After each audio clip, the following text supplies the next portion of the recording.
What's up, kids? Welcome to Wrestling Geeks. I'm your host, Justin Shaw. And I'm the fox, that cannot be stopped, Black Fox. All right. So before we get into the nitty-gritty, I want to cover real quick 2 matches from Smackdown's pay-per-view called Battleground. The first match I want to talk about is the New Day versus the Usos for the tag belts. I think you meant Battleground, but okay.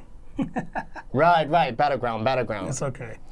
So, yo, it's kind of hot in here, man. I think I should take this off. Yeah, I would. Why Don't are you you wearing feel that? Why? Well, yeah, looking at you, yes. Yeah, good thing I didn't wear this outside, but, you know, it's kind of like, you know, kind of cool in here. Okay. So. All right.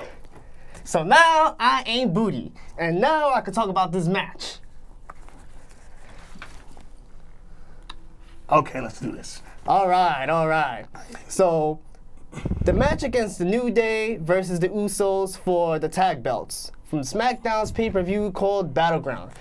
This was a good match. This was an awesome match. I gotta give strong props to Xavier Woods.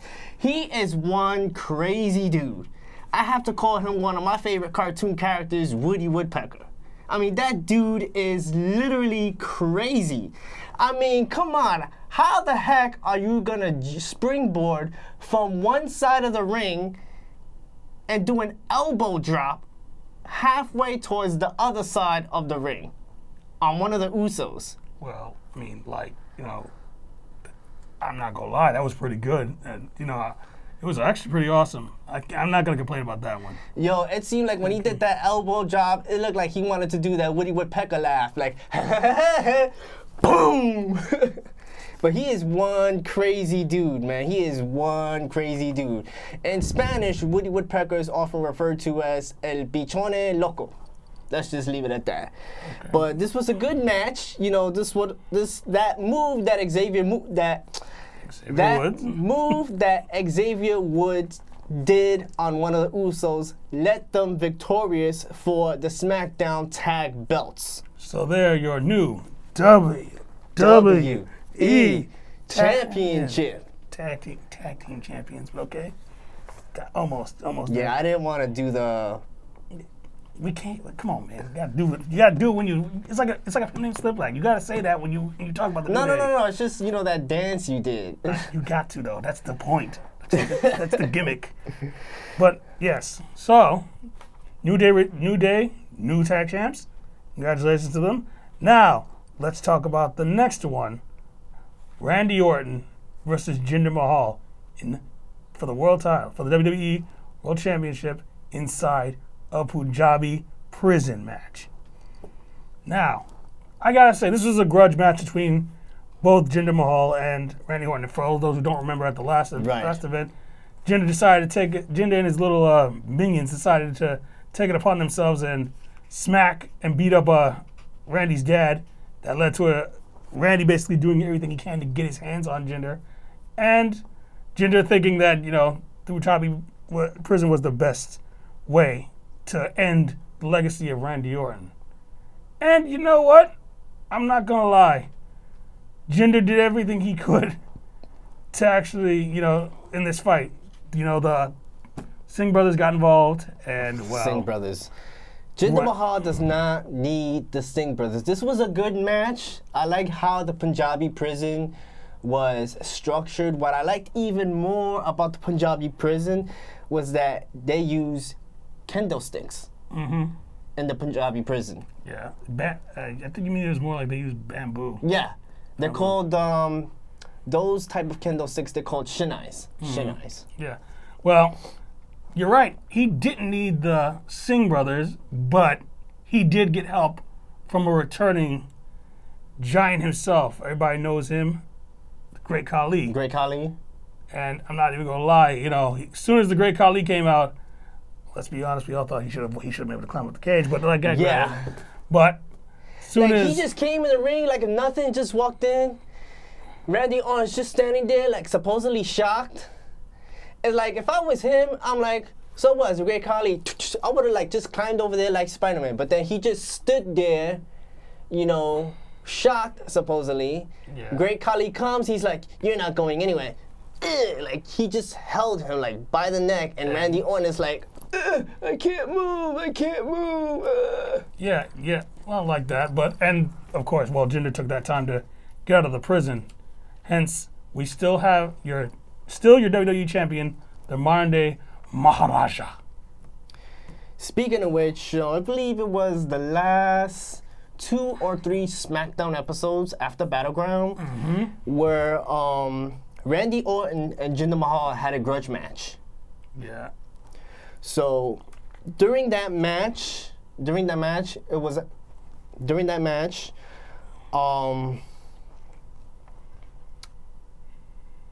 Randy Orton became victorious. Jinder Mahal did not receive help from the Singh brothers. It seems as though Randy Orton was able to, take him out prior to that match. Yeah. And I guess that's what ended the feud between Jinder Mahal and Randy Orton. Also, did you see the match between John Cena and Shinsuke Nakamura? Yes. So, for those that don't know, Shinsuke Nakamura and John Cena fought each other in a #1 contendership to see who would take on Jinder Mahal later on at SummerSlam. And that was a great match. Basically, they went at it. I'm not gonna even lie. It was an awesome bout, and to everybody's surprise, because let's be for real, I'm pretty sure a lot of us really thought Cena was gonna win. I kind of thought so too in a way. I was thinking the same. I was like, oh, okay, Super Cena. Especially when he got out of the triangle. I'm like, Super Cena, he's gonna. Then he got him in the second F5. I mean, F5. I apologize. Second attitude adjustment. And I was thinking, oh, yeah, this is gonna be it. Shinsuke got out. Kinshasa him for the win.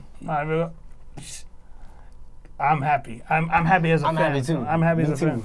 So now we know that. Now for our next event that we need to talk about. I'm pretty sure recently, just as you all know, this was SummerSlam weekend, and one of the first things that was happened before the actual event of SummerSlam was NXT Takeover Brooklyn 3. Yes. To me, this was one of the best NXT takeovers. This is one of the best. I was really, really pleased with this NXT takeover. Yeah, this was a personal favorite for me as well. Let me start off with the first match. Johnny Gargano versus Andrade. AKA Mr. Wrestling. Oh, okay. Right, Mr. Wrestling. Johnny Gargano versus Andrade Cien Almas, which was the first match in NXT Takeover Brooklyn 3. Now, for those of you who don't know, in our previous episode of Wrestler Geeks, we talked about the aftermath between Johnny Gargano and Tommaso Ciampa, where they were formerly part of a tag team known as DIY. Johnny Gargano, this was his first solo match against Andrade Cien Almas. This was a really good match. I was really hoping for Johnny Gargano to win, even though he came up short with the help of Andrade Cien Almas's manager, Selena Vega. Yes. Andrade cheated. Well, yeah, but you gotta admit though, he did earn the win. You can't lie. Yeah, they threw it at him. Yeah, she threw a shirt at him, but that moment, all it takes is that one moment. Commentators were saying that it was a DIY t-shirt. To me, Yep. it looked more like, because you couldn't really tell by the design of the shirt, but it looked more like AJ Styles t-shirt. Oh, I'm damn sure once he saw the shirt, It was DIY. But Okay. Johnny Gargano in this match, when he fought Andrade Cien Almas, he held his own pretty good. I think Yeah. he would be a good singles competitor. Yeah, we gotta wait and see. This is, it was a setback, and I'm pretty sure this is something he wanted to have as his first match back in singles competition, and I'm pretty sure he's gonna have another chance at another opportunity. He may even have a return match with Cien. Honestly, even though I was a fan of DIY, I was like, I don't know, it's like, I like tag teams, but there's always like that one wrestler within that tag team that I like. For instance, DIY. Mm-hmm. I like DIY as a tag team, Mm-hmm. but I was more a fan of Johnny Gargano. Yeah, because if you really look at it in most tag teams, there's always one member that has more of a presence and more of a. I don't know. It's just. But this is in this actual situation though, in a personal opinion, for the tag team, they both have that. They both have that quality that that they're both going to be good competitors. The thing is, people looked for Johnny because Johnny had more presence, in my personal opinion. I think that's probably why fans were saying Johnny wrestling. Yeah, he was the crazier one out of the two of them. Tommaso had his moments, but he was more what's the word? He wasn't always as daring as he didn't take as many risks as Johnny did. That's my thing. Before we move on to the next match, real quick, I just want to give brief information about Andrade Cien Almas. Before he signed on to NXT, he was a former masked luchador known as Sombra in an organization called CMLL. He was a rudo, which means in Mexican lucha libre, rudo, that's a term for heels. Like I said, he was a rudo. He was a masked luchador in CMLL promotions. Eventually, he lost a luchador match, and he had to take off his mask and reveal himself. Yeah, mask. I actually seen Andrade Cien Almas, formerly known as Sombra, in a few matches in CMLL, and he's pretty good, especially for Rudo. He still is a Rudo or heel in NXT. It's just, he still wrestles great. Rudo, okay. A Rudo. Some of us can't roll our R's, I'm sorry. Huh? Some of us can't roll our R's, I'm sorry. No. Anyway, but let's move on to the next match, which was the Authors of Pain, who've been undefeated since they've arrived in NXT, and even captured the tag team goals, versus the what did you call them? The Chaos Brigade. That's what I just like to call them. Sanity. Really? That's my personal opinion. I like it. Sanity. And this match actually was it was a slog. It was a slobber knocker. This was a really good match. This was a match I was really hoping for. The surprise, when you battle of the heels. Yeah, I guess you want to call it that. Let's just between the two of them, it had just basically been beat down after beat down. Sandy managed to get the upper hand on them. Beat down after plancha. There's no plancha that happened. Yes, there was. The point. If it wasn't for Nikki Cross doing her cross-body splash and Alexander Wolf crushing Nikki Cross and one of the members of Authors of Pain through the table, Sanity wouldn't have won the match. But her plancha was a planchita. It was a little plancha. One of the surprises that happened during this tag match was, of course, Plancha. Eric Young.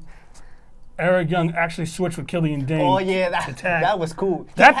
He had to because one of the last episodes of NXT, I think, didn't Sanity fought against the Authors of Pain in an NXT episode and they lost? No, they actually didn't. What it was is they basically tried to fight them, and the Authors of Pain came up on top. That's the next week.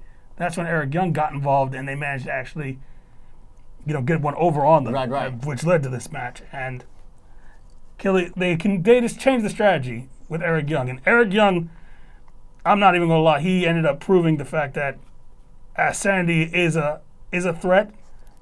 And also congratulations to Alexander Wolf for being the first German wrestler to come to WWE, and now also the first German first German person to win a WWE championship. Really? Yeah, really. German? Mm-hmm.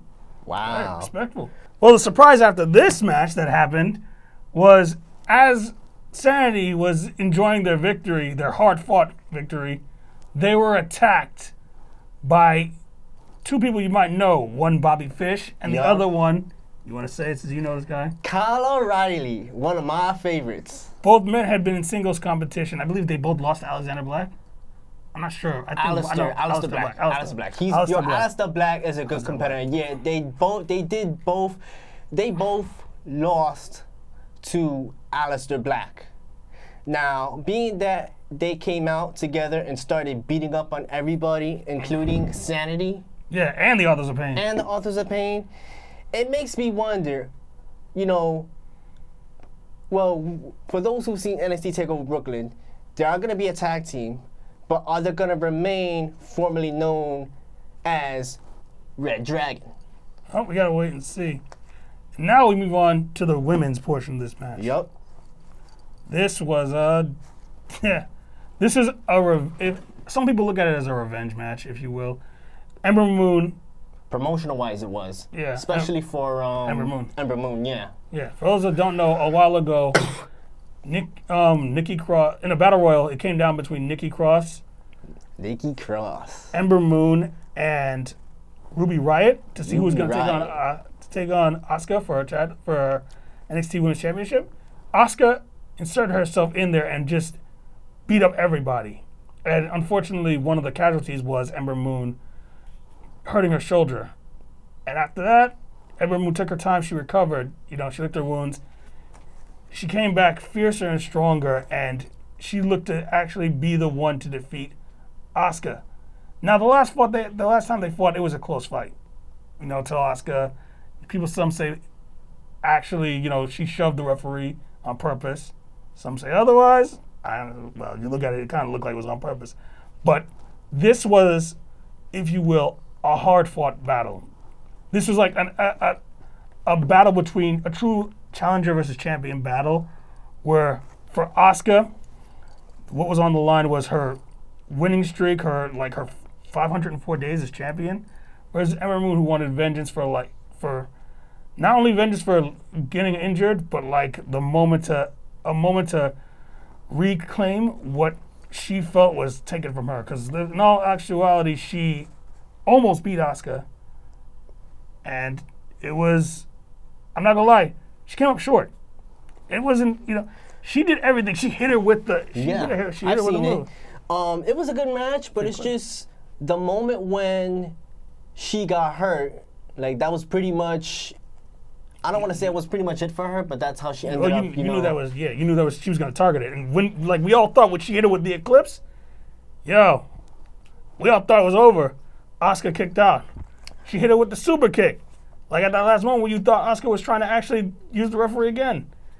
She kicked out, and then at the last minute, Ember dropped her guard, and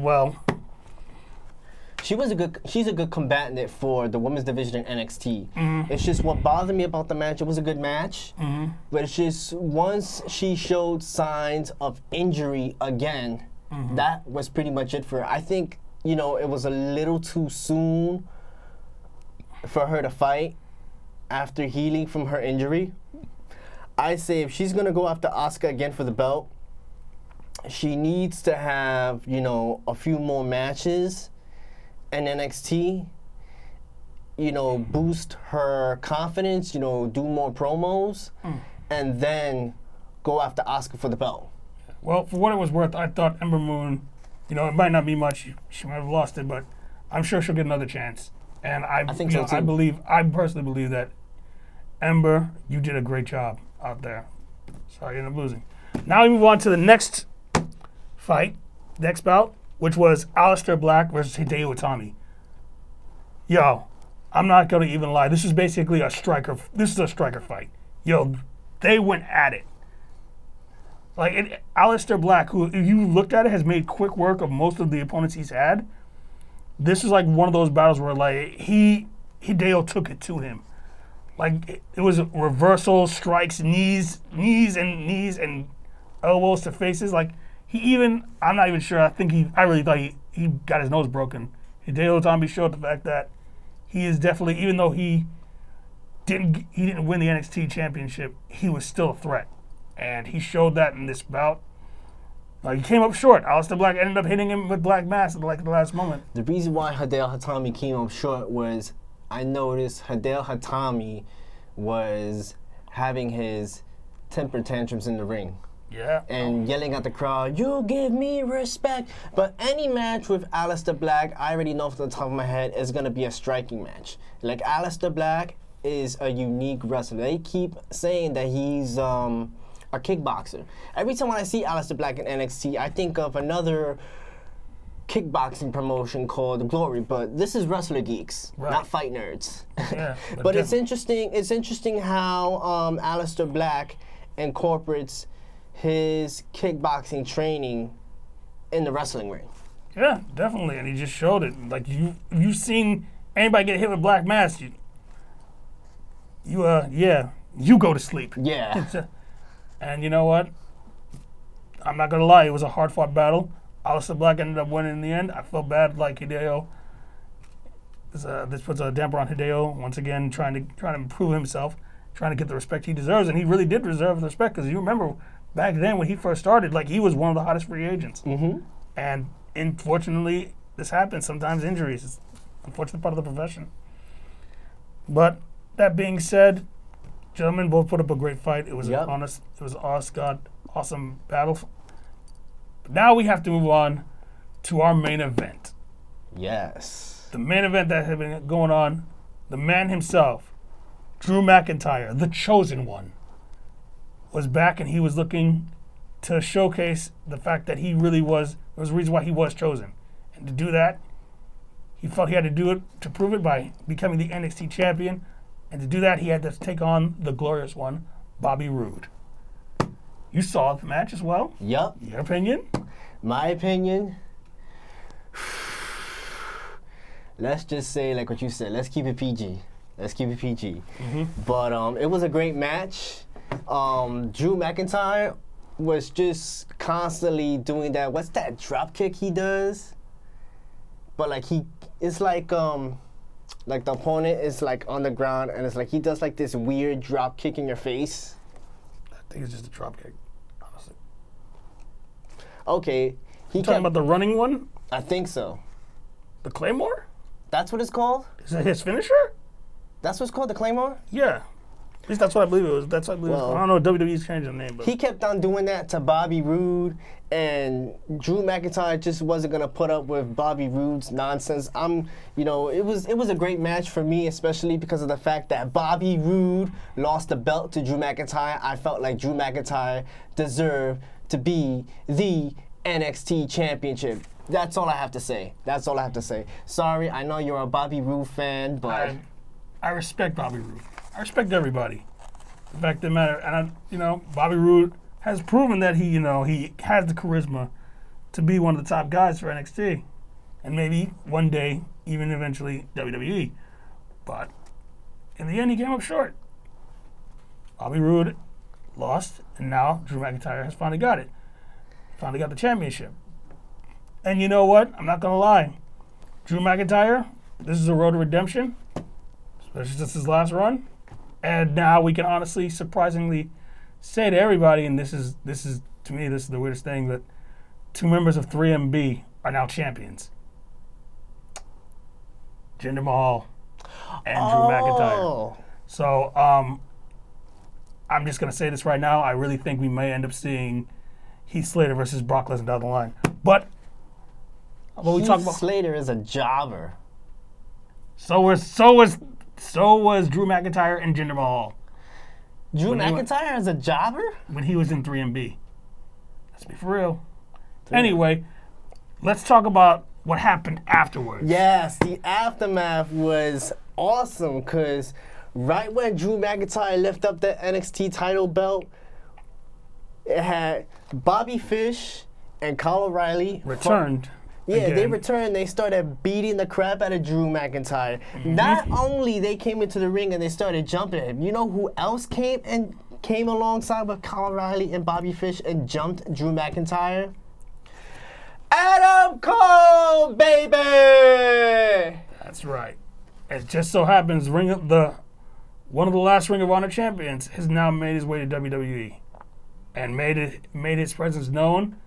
And I'm not gonna even lie, a lot of people were surprised. We all were thinking when the rumors have been speculating, we thought he was just gonna be in the crowd, just I thought so watching. too, because in every NXT takeover, they always have a wrestler sitting by the audience, and they have the camera in front of him. And the commentator say, "Oh, look, this is this wrestler from this organization joining NXT." But this time he just came out there along with Kyle O'Reilly and Bobby Fish and started wailing on Drew McIntyre.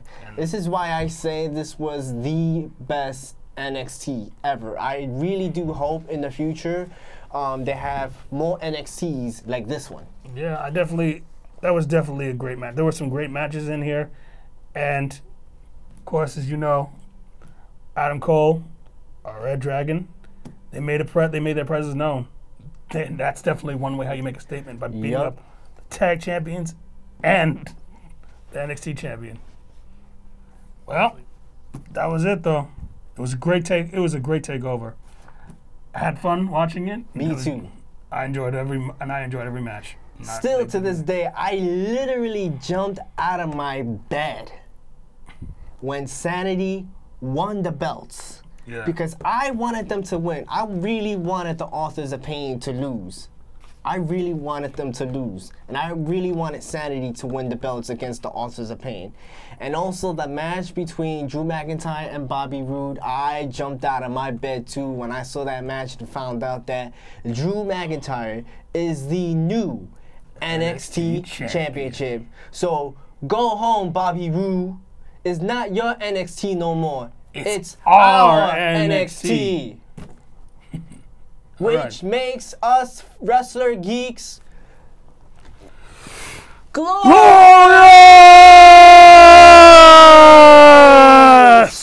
Take that, Bobby Roode. So, kids, we're almost out of time, but I want to thank you all for watching.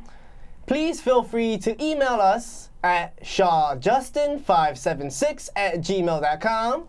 And me, I'm at Black Fox, Paul the Fox, 777@gmail.com.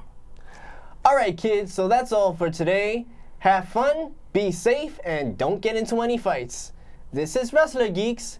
We'll see you next time.